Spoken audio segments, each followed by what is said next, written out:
खबरदार! तुम तो औरत हो। हम औरत कुछ नहीं, हमारा नाम सोन कंवर है, उर्फ सोना डाकू। सोना, तुम तो पीतल भी नहीं लगती। औरत माँ, बेटी और बहन के रूप में घर की आबरू होती है, और तुम डाकू बनकर औरत के नाम पर कालिक हो। चली जाओ यहां से। औरत पर हाथ उठाना हमारा धर्म नहीं है। ठहरो, लेकिन हम आदमियों को छोड़ते नहीं। सबसे पहले इसी बदतमीज के घर को लूटो। खबरदार जो किसी ने मेरे घर की तरफ कदम बढ़ाया।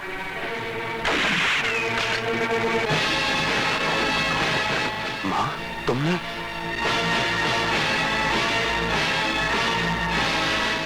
अरे दुर्गा भौजी। चाचा, हाँ? आप इसे जानते हो? तब से जानता हूँ जब मैं दारा के साथ काम करता था। यह औरत उसी दारा डाकू की बीवी है, जिसके नाम से आज भी काली घाटी थर्राती है। माँ, माँ, कह दो ये सब झूठ है। माँ, ये नहीं हो सकता। माँ, कह दो ये सब झूठ है। ओह, तो तुम दारा के बेटे हो बिरजू। इसका मतलब है तुम भी हमारी बिरादरी वाले हुए। तब तो तुम्हारा घर लूटना असूलों के खिलाफ है। ठीक कहा बेटी, हमें दारा से दुश्मनी मोल नहीं लेनी है। चलो यहां से।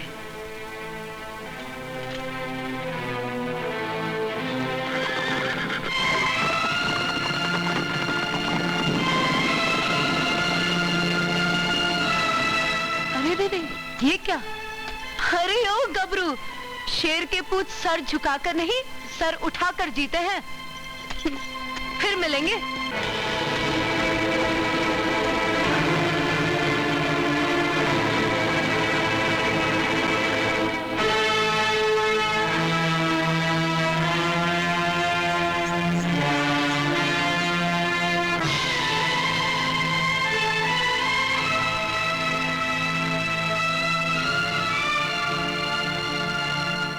दारा डाकू का बेटा, और ये है उसकी पत्नी गोपाल। धोखेबाज, तूने और तेरी मां ने मिलकर गांव वालों की आंखों में धूल झोंकी है। चल मधु, चल घर चल। अरे सुना नहीं, बिरजू डाकू का बेटा है। छोड़ दीजिए, चल, छोड़ दे अरे मुझे। चल घर चल। आज सारा गांव जान गया है कि तू डाकू का बेटा है। इसी नाते डाकू ने तेरा घर नहीं लूटा। ऐसे वक्त पे जब मुझे एक दोस्त की जरूरत है, तूने भी मुंह मोड़ लिया। किस मुंह से दोस्त कहता है मुझे? गोपाल, क्या रह गया हम दोनों के बीच में? सिर्फ नफरत। नफरत मुझसे? लेकिन क्यों? नफरत ना करूं तो क्या करूं? पूजा करूं तेरी? आज मेरा जी चाहता है तेरी सूरत भी ना देखूं। जिसे मैंने अपना दोस्त समझा, अपने भाई से ज्यादा चाहा, जिसकी मां को मैंने अपनी मां से ज्यादा समझा, उसने मेरे साथ इतना बड़ा धोखा किया। मुझसे ये राज छुपा कर रखा कि तेरी रगों में बहने वाला खून मेरी मां के हत्यारे का है। तेरा बाप कातिल है, खूनी। लेकिन इसमें मेरा क्या कसूर है? तेरा कसूर यह है कि तू मेरी मां के कातिल का बेटा है, और सबसे बड़ा कसूर है तेरी मां का, जो 20 साल तक मुझे बेटा बेटा कहकर मेरी भावनाओं के साथ खेलती रही। कपर है मुझ पर। आज मुझे अपने आप से नफरत हो रही है। कैसे मैं सालों तक तुम लोगों के घर का पानी पीता रहा, कैसे मैं तुम लोगों के निवाले तोड़ता रहा जिसमें मेरी मां का खून शामिल था। मुझे जो चाहे कह ले गोपाल, मेरी मां की ममता पर शक मत कर। उसने मुझ में और तुझ में कभी कोई फर्क नहीं किया। फर्क नहीं किया है, लेकिन फरेब किया है, फरेब। काश मैंने पहले जान लिया होता, लेकिन आज के बाद सब कुछ खत्म हो चुका है, सब कुछ खत्म। मेरे बाप ने जो किया उसके लिए मैं शर्मिंदा हूं, लेकिन बाप की सजा बेटे को देना कहां का इंसाफ है? यदि नहीं मालूम तो कान खोल कर सुन ले। बाप का कर्ज बेटे को चुकाना पड़ता है, और बेटे से ही वसूल किया जाता है।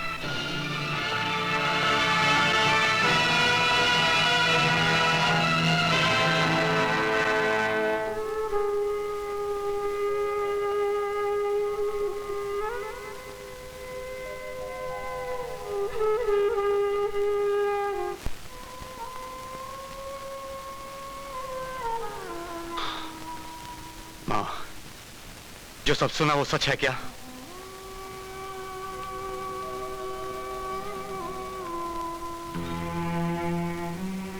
हाँ। तो इतने सालों से ये राज क्यों छुपा के रखा मुझसे? कभी ये सोचा कि जवान बेटे पे जब ये राज खुलेगा तो उसके दिल पे क्या बीतेगी? हम गरीब जरूर थे, पर इज्जत की जिंदगी जीते थे। हम जीते जी मर गए मां, जीते जी मर गए। और तो और मेरा प्यार, मेरा दोस्त, सबने मुझसे मुंह मोड़ लिया। आज सब खत्म हो गया मां, सब खत्म हो गया। मैं समझ सकती हूँ बेटा, लेकिन जब तुझे आंचल में छुपाकर तेरे बाप की दहलीज छोड़ी थी तो अपनी पिछली जिंदगी और कड़वी यादों को वहीं छोड़ाई थी। बस सिर्फ एक बात याद रही, मैं तेरी मां हूं और तू मेरा बेटा। बदनामी के साए से बचाकर तुझे अच्छा इंसान बना सकूं, यही मेरी जिंदगी का मतलब था।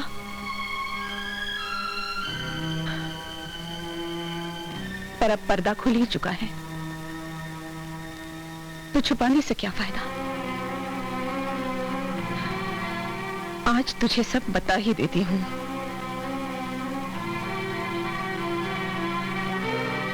ब्याह के बाद तेरे बापू के साथ एक नई जिंदगी शुरू की, फिर तू आया और मेरी दुनिया ही बदल गई। मुझे किसी से कोई शिकायत नहीं थी। तेरे बापू काम से बाहर आते जाते रहा करते थे। उस रात भी वो घर पर नहीं थे, सिर्फ मैं थी और तू था।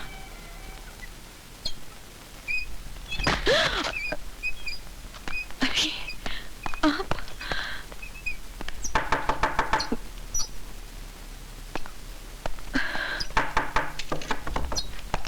ठाकुराइन, क्या मैं तलाशी ले सकता हूँ? क्योंकि दारा डाकू गांव में घुसा है। ठाकुर साहब घर पर नहीं है, उनके बगैर मैं कहती हूँ यहाँ कोई ऐसा डाकू नहीं आया। लेकिन मुझे शक है। इसका इलाज मेरे पास नहीं है। है? क्या आप अपने बच्चे की कसम खा सकती हैं कि यहाँ पर ऐसा कोई आदमी नहीं आया?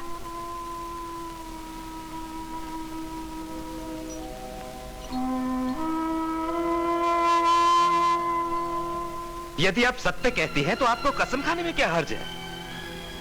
मैं अपने बेटे की कसम खाकर कहती हूँ, यहाँ कोई डाकू नहीं आया। अब आप यहाँ से चले जाइए।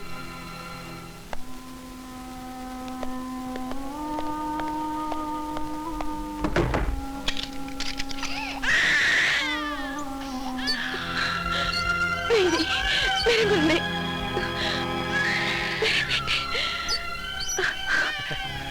वाह दुर्गा, तुमने तो आज एक। तो तुम दारा डाकू हो? आज मुझे पता चला। लेकिन अपने पति की लाज रखने के लिए मैंने बेटे को कुर्बान कर दिया। अब अगर तुम मेरी इज्जत चाहते हो तो ये डाकू का पेशा छोड़कर पुलिस के सामने आत्मसमर्पण कर दो, ताकि मुन्ना की खाई हुई झूठी कसम से मैं मुक्त हो जाऊं। डाकू के पेशे में कसम वादों का कोई स्थान नहीं होता दुर्गा। और फिर मेरा मुन्ना तो जगदम्बे का वरदान है, इसे कौन मार सकता है? लाओ। खबरदार जो इसे हाथ लगाया, मैं तुम्हारा साया भी इस पर नहीं पड़ने दूंगी। दूर हट जाओ मेरी नजरों से।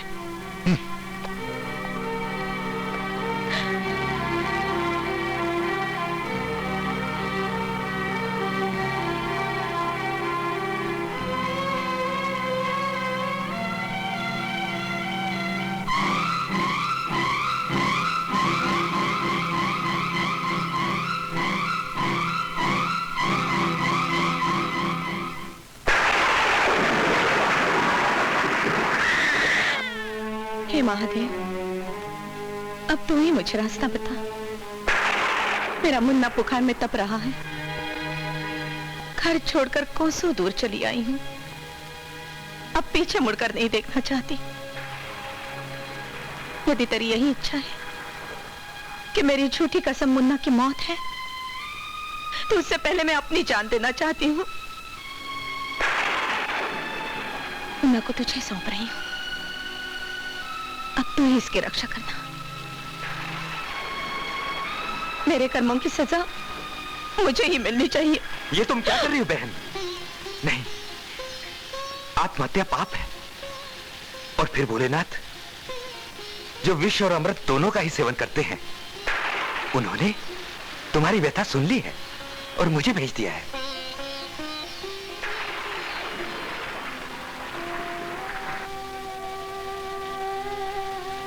तुमने अपना फर्ज निभाया है बहन। मैं इस मंदिर का महंत हूं। तुम निडर होकर इस गांव में रह सकती हो। तुम्हारे जैसी वीरांगना को पाकर हमारा गांव धन्य हो जाएगा। अपनी पुरानी जिंदगी को भूलकर एक नए जीवन की शुरुआत करो। आओ, मेरे साथ आओ और अपने बच्चे को वो संस्कार और शिक्षा दो जो एक उदाहरण बन जाए। यही वो राज था जिसे तुमसे छुपा रखा था। अब तू ही बता, इसमें हमारा क्या दोष? दोष तो मेरा है मां, जो आवेश में आकर उस मां पर लांछन लगा बैठा है, जो सिर्फ नाम की नहीं सचमुच की दुर्गा है। लेकिन कहते हैं अपराधी से नहीं, अपराध से नफरत करनी चाहिए। इसलिए मां, मेरी एक इच्छा है कि हम एक बार बापू से मिलें और उन्हें फिर से एहसास दिलाएं कि वो डाकू की जिंदगी को त्याग दें, ताकि जीते जी वो हमारे माथे पर लगे इस कलंक के टीके को मिटा दें। लेकिन बेटे। नहीं मां, ना मत कहना, ये मेरी जिद है। मैं अपने ऊपर लगे हुए इस दाग को मिटाए बिना जी नहीं सकता मां, नहीं जी सकता।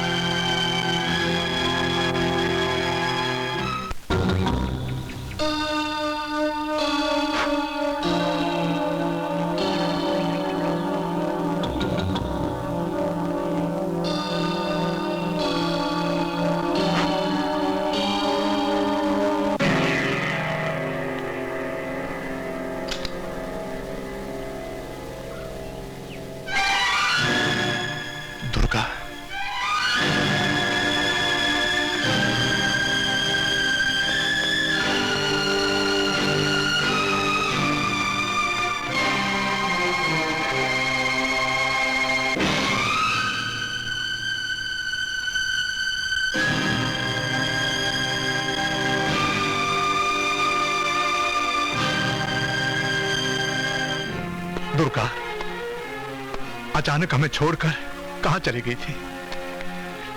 कहां कहां नहीं ढूंढा तुझे? तुम्हें नहीं, तुम्हारी बुराइयों को छोड़कर गई थी। समझता हूं।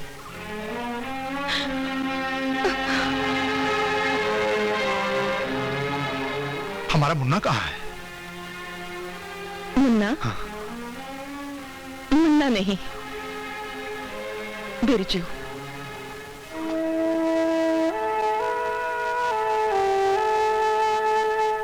यही तो लाया मुझे यहाँ जिद करके। बोला एक बार बापू से मिलवा दो माँ। ये हमारा मुन्ना है? यकीन नहीं आता। कल तक तो इतना सा था, आज इतना बड़ा हो गया है। जो वक्त में कल से आज तक का लगता है, उस पहाड़ को मैंने कैसे ढोया होगा तुम क्या जानो। तुम्हें तो याद कर भी लेता था, लेकिन मुन्ना, इसकी तो शक्ल तक याद ना थी। हर बच्चे में अपने मुन्ना का चेहरा ढूंढता था। कसम जगदंबे की, तुम लोगों के लिए मेरा मन बड़ा छटपटाता था। अपने आप को कोसता था कि उस समय तुम्हारी बात क्यों ना मान ली। अगर हमें इतना ही चाहते हो तो अब भी देर नहीं हुई है। बरसों पहले जो माँ ने कहा था, मैं वही दोहराना चाहता हूं। इस काजल की कोठरी को छोड़ दो बापू। जब तेरी माँ ने कहा था तब कोशिश करता तो मुमकिन था, लेकिन अब वक्त की दलदल में इतना फंस गया हूं कि यहां से बाहर निकलने का कोई उपाय नहीं। उस चौराहे तक पहुंच गया हूं जहां से घर लौटने का कोई रास्ता नहीं। अपने नजरिए से जीने को ही तुमने जिंदगी समझ लिया है? कभी यह भी सोचा है कि एक पत्नी, एक बेटे के भी कुछ अरमान हो सकते हैं? मैं तुम्हारा वही निरपराध बेटा हूं जिसे डाकू की औलाद होने का कलंक लगा है। मेरी मां को सुहागन होते हुए भी एक विधवा की तरह जीना पड़ रहा है, जिसके जिम्मेदार तुम हो, सिर्फ तुम। मत कहो मुझे बेटा, मैं एक डाकू की औलाद नहीं कहलवाना चाहता। और यह भी मत समझना कि मुझे यहां बाप का प्यार खींच कर लाया है। मेरे लिए तो मेरा बाप 20 साल पहले मर चुका था। आज उस मरे हुए बाप को जिंदा करने की जिद मुझे यहां खींच कर लाई है। तुम्हें हिंसा और आतंक का रास्ता छोड़ना ही होगा। तुम्हें आत्मसमर्पण करना होगा बापू। वाह बरखुरदार वाह, दूध के दांत टूटे नहीं और बाप को शिक्षा दे रहा है। तू क्या सोचता है कि यहां से निकलने के बाद तेरा बाप चैन से जी सकेगा? जंगल का शेर जेल की चूहेदानी में रह सकेगा? हर गलत काम के लिए प्रायश्चित तो करना ही पड़ता है। थोड़ी बहुत सजा जरूर होगी, लेकिन बाद में सरकार आत्मसमर्पण करने वाले डाकुओं को इज्जत से जीने का साधन भी देती है। उनमें सच्चाई की एक ज्योत पैदा करती है। जैसे तुम सच्चाई की ज्योत कहते हो, वो चिंगारी बनकर हम सबको भस्म कर देगी। सच्चाई की ज्योत से चिंगारी नहीं, रोशनी निकलती है। नरक से बदतर जेल की जिंदगी को कभी देखा है तुमने? अपने फैसले को बदल डालो। मैं तुम्हारी तकदीर बदलना चाहता हूं, तुम सबकी। डाकू की तकदीर उसकी बंदूक होती है। जब वाल्मीकि की तकदीर बदल कर रामायण बन सकती है, तो तुम्हारी बंदूक गांधी की लाठी क्यों नहीं बन सकती? इसलिए कि हमारी तकदीर महाभारत बन चुकी है। महाभारत में भी सत्य की विजय है। मैं ऐसी विजय को विजय नहीं मानता। मैं सरदार को कानून के सामने सर नहीं झुकाने दूंगा। कानून के सामने सर नहीं, बंदूकें झुकती हैं। और मैं उन तमाम बंदूकों को झुका दूंगा जो मासूम इंसानों की जिंदगी से खेलती हैं। सरदार, लगता है ये तुम्हारी औलाद नहीं, पुलिस का मुखबिर है। जागीरा, तुम मेरे बेटे पर इल्जाम लगा रहे हो। कसम जगदम्बा की, अगर यही बात किसी और ने कही होती तो हम उसका सीना गोलियों से छन्नी कर देते। ओह, तो बेटे का प्यार यहां तक उमड़ आया। सरदार, ये मत भूल कि बंदूक मेरे पास भी है। जागीरा, नहीं बापू, नहीं।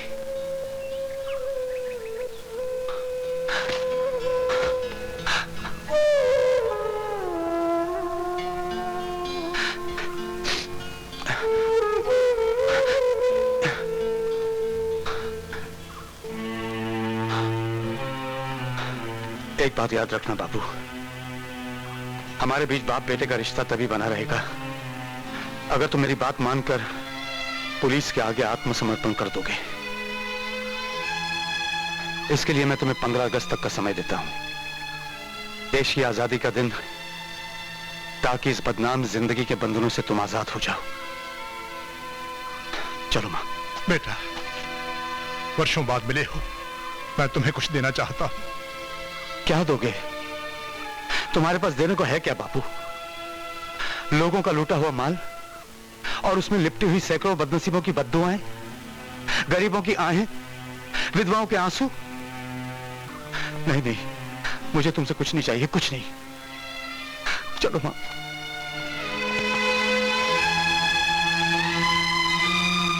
बेटे, पूछ ले अपनी मां से, यह तावीज लूट का नहीं है, इसे तेरी मां ने अपने हाथों से पहनाया था हमें।